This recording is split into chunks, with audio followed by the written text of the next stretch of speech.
Every year, a new group of kids arrives. I had been here since I was 5, I didn't know anything else. Then one day, a fresh group came in. I was assigned to one of them to stay with until they felt at home. "Hi," he said, "I'm Evander." He held out his hand. "Hi, I'm Talia, I'm 14, he replied. "Oh, cool," I said, already noticing this kid talked a lot. "So," he asked, "do I sleep with you too, or do they separate boys and girls?" "Clearly you haven't seen the place yet," I said. "It's not some summer camp." We walked through the gates together, and I watched his expression fall. The academy didn't look like a school at all. It looked more like a labor camp than a place of training. "Can I see my mother?" he asked quietly. "Oh, honey," I said. "You're never seeing her again." That's when he started crying. "But I love my mother." That night, I left the cabin as usual and sat down in the cool grass beneath the stars. The academy was strangely quiet at night. I couldn't stop thinking about how heartbroken that boy had been when he learned he would never see his mother again. A few moments later, the cabin door creaked open. The boy stepped outside, his eyes still red and puffy from crying. "I forgot your name," he said softly. "Oh," I replied with a small smile. "It's Talia." "I'm Evander," he said. "I know," I laughed quietly. "You already told me." "Oh, I did?" he asked, embarrassed. "Yeah." For a moment, neither of us spoke. The night breeze rustled the grass around us as the stars shimmered overhead. Then Evander sat down beside me. Slowly, he rested his head against my shoulder. "Can I call you Mom from now on?" he whispered. I looked at him, my heart aching. "Sure," I said gently. He wrapped his arms around me, and I hugged him back.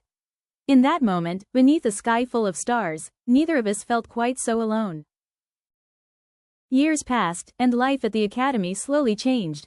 I was now 23 years old, and Evander was 17.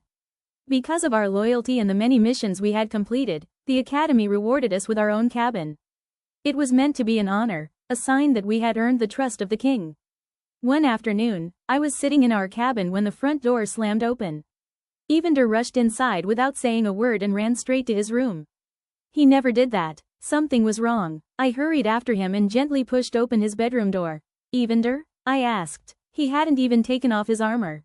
He was lying face down on the bed, his shoulders shaking as he cried. I walked over and sat beside him. "Hey, it's okay. Tell me what happened." "I saw her," he whispered. I frowned. "Saw who?" "My mom." My heart sank. We were leaving the academy for our mission, and she was there. His voice cracked. I tried to run to her, but they wouldn't let me. The guards had stopped him before he could reach her. "You know they won't let us see our families," I said softly. "I know," he replied, burying his face in my arms. "But it's not fair." His words broke my heart. "I know," I whispered, wrapping my arms around him. "I know." For a long time, neither of us spoke. I simply held him while he cried, wishing there was something, anything, I could do to take his pain away. The next morning, we were summoned to the castle to meet the king. Evander and I dressed in our finest armor before leaving the academy. We walked through the streets of the kingdom, earning respectful bows from the people we passed. To them, we were protectors. To ourselves, we were prisoners. When we reached the castle gates, the royal guards searched us and ordered us to surrender our weapons. Of course, we did. At least, the weapons they found. Evander and I always kept a few hidden beneath our armor and tucked inside our clothes. Old habits were hard to break. We were escorted into the great dining hall and told to wait. After several long minutes, King Aldrich finally entered.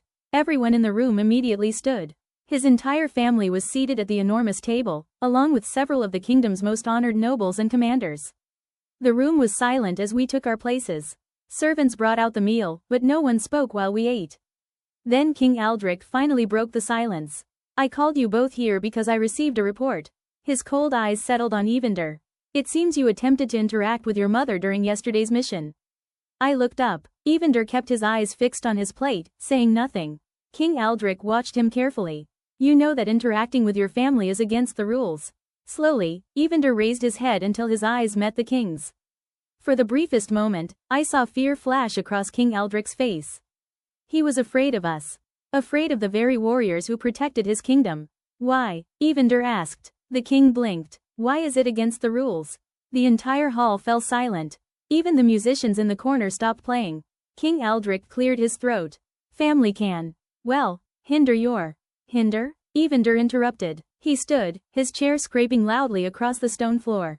A servant carrying a silver tray froze in place.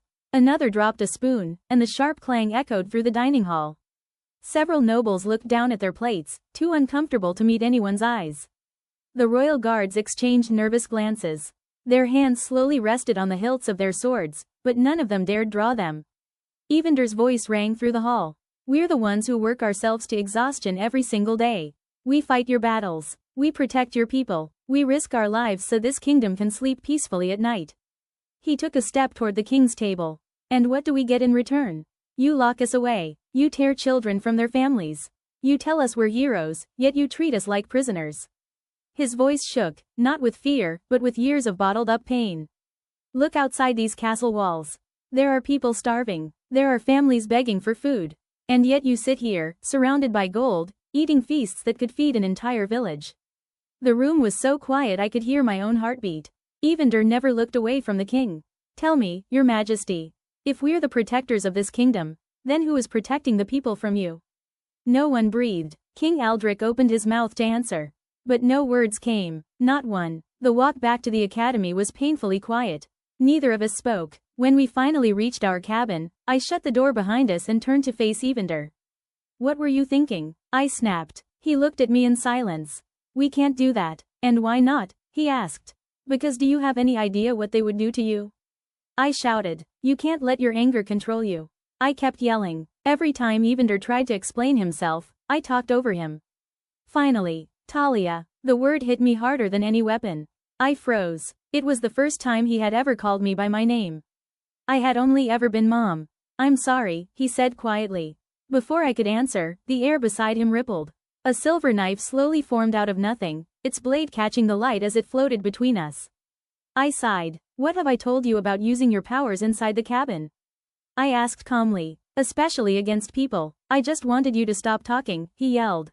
The knife shot toward me.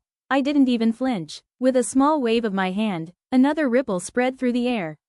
A second blade appeared in front of me, striking his knife with a sharp clang.